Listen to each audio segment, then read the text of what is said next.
Kosan adalah tempat tinggal yang banyak dipilih sebagai alternatif tempat tinggal bagi sebagian orang, baik itu yang belum punya rumah sendiri, perantau, ataupun mahasiswa, dan yang biasanya dicari tentunya kosan dengan harga yang terjangkau. Tapi bagaimana jadinya jika ternyata orang yang menempati kosan murah tersebut justru akan dijadikan tumbal oleh pemilik kos? Seperti kejadian yang pernah dialami dan dibagikan oleh seorang pengguna Instagram. Pria tersebut bernama Tony. Tony menceritakan pengalamannya yang pernah menempati kos murah dengan fasilitas lengkap dan hampir dijadikan tumbal oleh pemilik kosnya.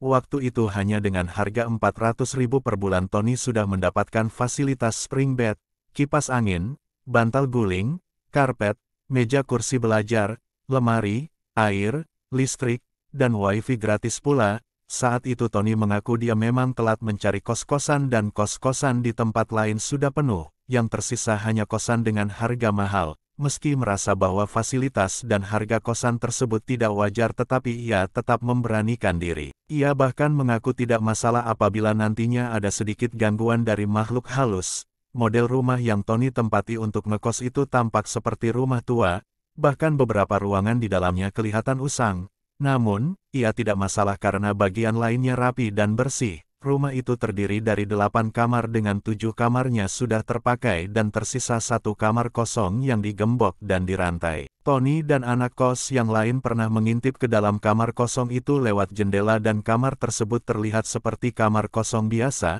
tidak ada yang aneh. Kemudian seperti dugaan Tony di awal, kejadian-kejadian aneh sering terjadi di tempatnya ngekos tersebut.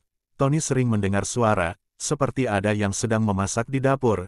Namun, saat dihampiri tidak ada siapa-siapa, dan terkadang di tengah malam terdengar suara piring pecah di dapur hingga kamar mandi terkunci sendiri dari dalam. Sampai pada suatu hari datang penghuni kosan baru. Karena ketujuh kamar sudah penuh maka penghuni baru tersebut pun diberi kamar ke-8 yang biasanya selalu digembok dan dirantai. Penghuni baru tersebut juga sudah diberitahu terkait keanehan-keanehan di kosan tersebut, tapi dia tidak masalah. Semuanya berjalan normal hingga tiba-tiba ibu kos yang selama ini tidak pernah terlihat di kosan datang untuk mengadakan hajatan, tepat 1 minggu setelah penghuni baru ngekos di sana. Anehnya yang diundang hanya penghuni kosan, namun, tanpa berpikir hal-hal buruk anak-anak kosan tetap datang ke acara tersebut.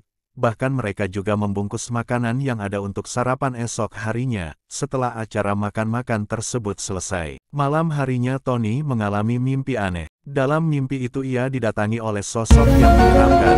Sosok tinggi besar itu masuk ke dalam kamarnya, seperti sedang mencari-cari sesuatu. Tony yang ketakutan bersembunyi di dalam lemari sambil terus berdoa.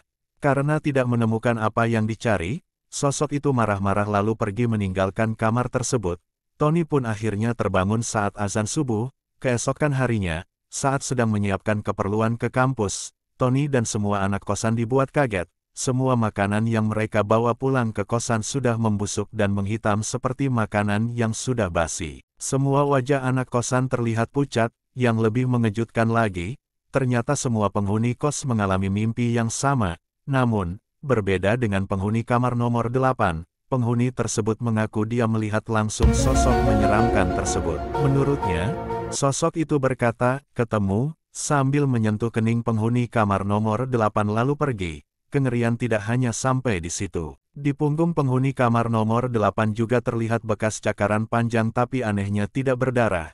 Saat akan keluar kosan, Tony melihat ibu kos sedang menyapu halaman dan tersenyum ramah menyapa penghuni kosan nomor 8. Tapi ketika Tony dan penghuni kamar nomor 4 yang jalan keluar sambil tersenyum menyapa ibu kos berubah ketus dan diam. Malam harinya tiba-tiba saja penghuni kamar nomor 8 dan 7 merasa demam dan kesakitan. Mereka bahkan sampai guling-guling dan meraung-raung akibat rasa sakit tersebut, dibantu oleh warga-warga lain yang datang. Tony dan penghuni kos membacakan doa untuk membantu menenangkan penghuni kamar nomor 7 dan 8 tersebut. Setelah sedikit tenang mereka berdua akhirnya dibawa pulang ke rumah masing-masing. Warga yang tadi membantu juga menyarankan kepada penghuni kos yang lain agar segera pindah jika ingin hidup aman. Diduga sosok menyeramkan yang datang ke mimpi mereka semua adalah genderuwo yang mencari tumbal yang dijanjikan oleh si pemilik kos. Tanpa pikir panjang lagi, Tony dan seluruh penghuni kosan segera mengemasi barang dan pergi meninggalkan kosan tersebut. Sejak hari keluarnya Tony dan para penghuni kosan yang lain dari kosan tersebut diketahui bahwa penghuni kos nomor 8 terus sakit-sakitan dan kemudian meninggal, hingga kini kosan tersebut masih aktif menerima anak kosan dan masih ada yang mengekos di sana. Tony menyarankan lebih baik mencari tempat kos yang lain. Namun, jika memang terpaksa ia berpesan untuk tidak menerima makanan apapun dari ibu kos.